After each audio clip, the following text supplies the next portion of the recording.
Hey everyone, it's Asia Dang, and this is our very first official budget video of 2020. This will be the first budget video in 2 years where I'm going to not share my actual numbers with you guys. I have decided, with the blessing of some of you, that from now on moving forward that I will be kind of just sharing percentages of my budget. And for me, I know my actual numbers have been very helpful for a lot of you, but now that I'm debt free, I want to take back some kind of like financial privacy a little bit now that we're moving forward past the debt. I will still have my budget, my old 2019 budget with my actual numbers in the description box for you to see. And then maybe for 2020, I'll maybe do some kind of graph including all the percentages. But yeah, I mean, I think that it will still be beneficial for you all to see the percentages versus the actual numbers. But again, we're going to try it today. And if you guys aren't feeling it after the next couple budgets, then we'll kind of rethink things. I feel like I've shared a lot and have been very open financially with you guys. And it's time to start taking back some of my financial privacy a little bit. But that being said, we have a lot to go through. And when I was doing my budget last night, I actually feel that maybe doing percentages is a little bit more helpful, especially for me, because when I look at these percentages, I really thought that I felt that I wasn't doing too bad, actually. But anyways, let's begin. First things first, income. I'm not gonna lie, guys. January for YouTube AdSense, the advertising that you guys watch in my videos, was the best it has ever been in my entire life. And it is because I actually added some advertisements in my videos intentionally. I didn't add too much. I think maybe 2 or 3 ads in each video, depending on the length of them. But I think at most 3 for sure. It definitely helped me a lot. So I hope you guys don't mind. A lot of you have said you don't mind watching ads in my videos. So I'm not going to go crazy. I'm not going to go buck wild. I think 3 ads over a span of like a 20-minute video is pretty good. But I don't know. We'll see. We'll play it by ear. But the AdSense was extremely good to me this month in January. So I don't know, guys. I may have entered the dark side. I can't guarantee you that you won't be watching any more adless videos in my life. For January's income, I spent 14% on housing. So the most percentages I've spent in the month of January, housing was at 14%, and savings was actually at 25%. So you guys remember that I am trying to save up my emergency fund, and the goal is $40,000. Again, that's 5 months of expenses for me at 30, and then an extra $10,000 in savings for any dog emergencies. Oh God, which we had okay, anyways, let's focus. I was able to add $4,000 to my savings fund. I had already had $2,000 before even starting this. So right now we're at $6,000 out of 40. I anticipate being able to dump a good amount of money in my emergency savings funds in February, because I know I have some checks coming in the mail. I just got a text saying that I do, so I don't have to worry about my next paycheck, which will be very nice for the month of February, because you guys know it's been a little tricky. November, December, January.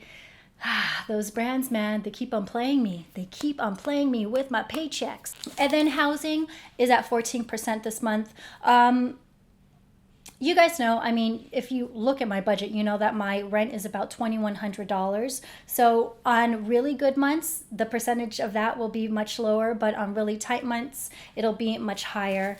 You guys, I think I shared a graphic that Dave Ramsey shared in one of his books, and then on social media. Let me get it real fast. So Dave Ramsey suggests that your housing percentage of your income should be between 25 and 35%. So this month was very, very good on my housing percentage. But again, it's all dependent on how much I get paid in each month. So some months the percentages might be higher, some months the percentages might be lower. So if you're really trying to do the math about my income, looking at my rent percentage will probably be a good determination for you to see how well or how poor of a month I was in. In terms of dogs, I mentioned that I had my savings fund, or I'm trying to build $10,000 into my savings funds for the dogs.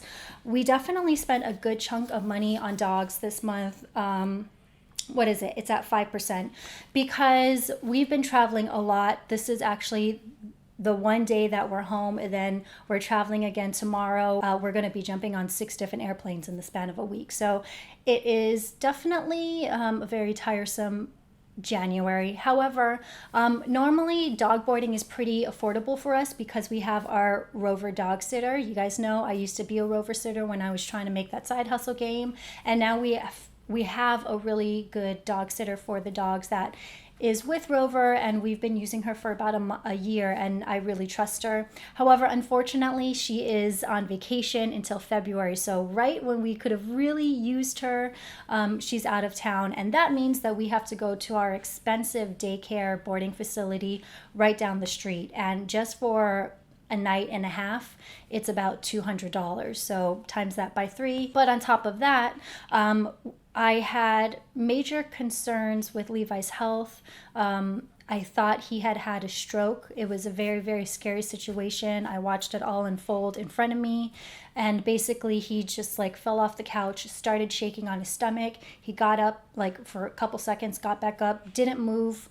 And then he started walking sideways, which I Googled, which is not always the best thing to do in situations like this, but that's kind of like a sign, just like spatial awareness and walking funny and stuff is a sign of a stroke. However, when we took him to the emergency room, all of his vitals were fine. His blood tests came back, his x-rays came back normal, and at that time he was like acting normal and didn't seem like anything was wrong with him. So the vet said that it could have just been like a fluke, and he doesn't have issues outside of that. But of course, emergency vet visits is very expensive for him, though. Luckily, we were in San Diego for the weekend, so we actually have a vet there in San Diego that I trust.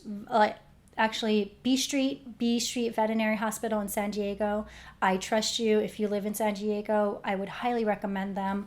I would drive 2 hours to San Diego versus coming someplace in Los Angeles because we've been steered in the wrong direction with vets in LA many, many times. But outside of me just trusting the doctors there, they're also much more affordable than in LA. So last minute emergency vet visit and then all the tests just came out to about $350. And because we do have pet insurance, which Brian pays for, I was actually able to get, I think, $200. I just got it back. I think $300 back. So, and they turned that around really quickly. I just waited a week and then my money was deposited straight into my bank account. So even though it was a very scary situation, because I had pet insurance, it wasn't a scary financial situation. And again, we have nationwide pet insurance. If you guys are interested, highly, highly, highly recommend having pet insurance if you have dogs. Levi and Lukey are tucked in behind this pillow, so you can't see them, but they're all healthy and safe for now. But dogs, who knows? For traveling, like I said, we have been traveling quite a bit this month. Travel was about 7% of my income. So that is more than what I spent on dogs. That is more than what I spent on like health and medical. And that is almost in line with, or that's the same percentage that I spent on for food. So we have definitely spent quite a bit on travel. We went to Portland, where I am doing a collaboration with Nike because we're running the Nike 13.1 half marathon in April. So we had to go to Beaverton, fly into Portland, and the fee that they gave me didn't include travel. So I had to pay all of that on my own, which has actually never happened before. I don't think I like working that way, especially because as we know, we don't know how on time people are with payment. So I guess we're going to have to see So that was one thing. And then we actually just came back from Denver. We went skiing in Breckenridge, which I've never been to. Very, very beautiful. I'm not really like a skiing person, or I guess snowboarding is what we did. We normally just go to Big Bear because it's a drive away, but Colorado, Breckenridge was beautiful. It was gorgeous. We did have some racist encounters, which I thought was very weird. I think I paid $250 for ski lift rides for Brian and I, which I think in Big Bear, they're only $80. So it's definitely more expensive, but I think worth the flight and worth the expense, because it does not, like, Big Bear does not even compare to where we went.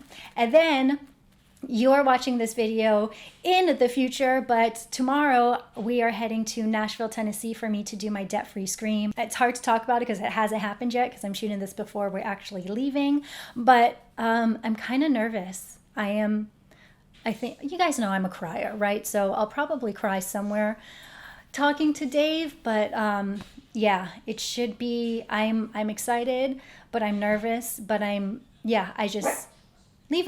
I think I'm just ready for my debt chapter of my life to be closed. And I actually thought, to be honest, money in the beginning of January was very, very, very tight. It was very scary for a little bit. And I thought about just not canceling my trip to Nashville and just doing it, my debt-free scream via phone call. But I don't know, my goal was always to go there and do it in person and meet Dave and shake his hand and thank him. I did want to mention, in terms of my graph today and moving forward, there's going to be no mention of commission and then taxes that I put aside, because the graph chart is going to be based on my take-home pay. Just wanted to mention that in case you guys were kind of curious. I totally forgot, in terms of my sinking fund. I did not put any money to my sinking fund just because I wasn't sure about payment by the end of the month. For me, the savings funds is more important, but I do need to get started on my sinking funds in the beginning of February. I did forget to add, I totally forgot I did this. God. But I am going to start doing Invisalign, and I have a payment due at the beginning of February. So fortunately, I still have money to pay that, but I was totally unprepared for that. So now that I remembered, I added my Invisalign sinking fund. A lot of you were asking me in my like sinking fund savings funds video that I just posted a couple weeks ago, or last posted I should say, how I'm going to balance my savings and sinking funds at the same time. And to be honest, I am not completely sure yet. The Invisalign and the health insurance are both due in February, so that has to be done ASAP. Invisalign's not fully due. Total, it's $7,000, and that includes a lot of things outside of Invisalign, but like teeth whitening, and I have a chipped tooth and stuff. So that $7,000 includes a lot more than just Invisalign. And then but what I have due in February is $2,000. So we'll do like a payment plan per month, and that will be easier, because if I had to pay $7,000 in February, I think I would freak out. That would be impossible. And then once I pay the Invisalign in February, because that's first, then I'll go ahead and do my health insurance for the first half of the year, because you guys know I pay my health insurance twice a year. I don't do monthly. I just prefer, if I can do lump sums, I prefer to pay that way. And then after that, after those two are done, then I'll start doing my mini sinking funds based on when they are due. Again, fortunately, 90% of my sinking funds are due in December, so I have a lot of time to complete them. Invisalign, health insurance, and car insurance is the other doozy. So once I complete those blocks, then I think I'll easily be able to do the rest of them. But yeah, I'm still trying to figure out how to balance everything, because my goal obviously is to get to my complete savings fund as soon as possible. But since I do have some sinking fund payments due in February, I'm gonna just have to balance it. You guys know I'm not very good at balancing. It stresses me out. So once I figure out a nice balance, I'll tell you. That's it for the budget. In terms of life moving forward, I have some exciting new things that I wanted to do on my channel. The first thing I wanted, or the first kind of series I wanted to introduce is, you guys know I did a video about like what, maybe 5 or 7 side hustles that you could do. And to take it one step further, I thought of doing a video where I actually do one new side hustle per month. And that way you can see, because you guys know I have like a full-time job and it's just like a lot, but so do the rest of you. So if I could do, let's say, Uber, if I could do Uber for 1 month on my schedule, it would be like, in 1 month, this is the very minimum that you could make on Uber. So it'd be kind of like what I made this month in Uber or Postmates, or I don't know what else I haven't really thought about it, but I thought it would be an interesting video series to do, just because you guys are always asking me like, what is the best paying side hustles, and I don't actually know. So if I could do these side hustles, one side hustle for 1 month, and you can see, and I vlog my experience, and in terms of like doing it, in terms of payment, in terms of how much you make per like how much you work kind of situation, I think that'd be a very interesting video. So I cannot do Uber or Lyft, or I can't do any ride services because I have a Fiat, and from my understanding is you need 4 doors, and since I already have 2, I can't do that. But I think for the month of February, I'm going to try and do Postmates for 1 month and see how that goes. So if you have any side hustles that you want me to test out, again, just for 1 month, let me know in the comments, because I don't know, I think that'd be a really fun video series. And hey, it'd make me a couple $100, or maybe even a couple $1,000 more. So I'm down for it if you guys are down for it. So let me know any side hustles you want me to be a guinea pig for, and I'll see if I can do them. And then also, you guys know that in my 2020 goals, I had this idea of kind of doing like a Queer Eye meets Marie Kondo type of fusion series, and I do really want to get started on that, but on a smaller level. My question is, basically it would be me helping people figure out their budget and figuring out their financial life at the very, very basic level, because you guys know I'm not a professional. My only expertise is just doing it myself and getting through it. But here's my issue. Would it be better for you guys, or more enjoyable for me to do it with some of my YouTube friends that have like higher incomes that you might not be able to relate to, but it would be really interesting to see what they made, if they want to share it?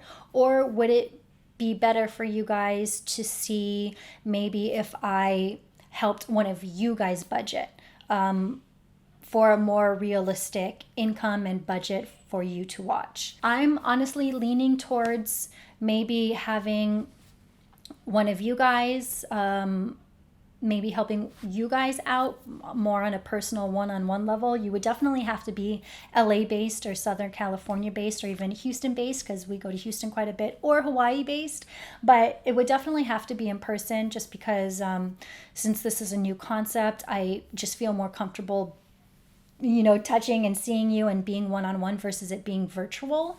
But I think that maybe that might be more relatable and more helpful, because the main issue that I hear, not necessarily from you guys who view my videos every week, but people who kind of just find me searching and watching my budget videos, the main complaint they have is that my income is so unrelatable that it makes my budget videos or other financial videos unwatchable. And that's obviously not what I want at all. But anyways, yeah, that is that. Here is what I spent in the month of January. I know that this was a little bit of a different budget video, and honestly, if you didn't like the whole percentages things, just let me know. It may take a little getting used to, so I don't want to give up just yet. Maybe give me until March, and if you still don't like me using my percentages in March, then we'll figure something out. But yeah, that's what I spent in January, and also what I plan to do moving forward for February and the rest of the year. If you have any other comments or suggestions, please let me know in the comment section. And yeah, I'm really excited for you guys to see my next video. It's very nerve-wracking, but my journey has finally come to an end. Anyways, I'm Misha Dang. Thank you for watching. I'll see you guys next time. Bye.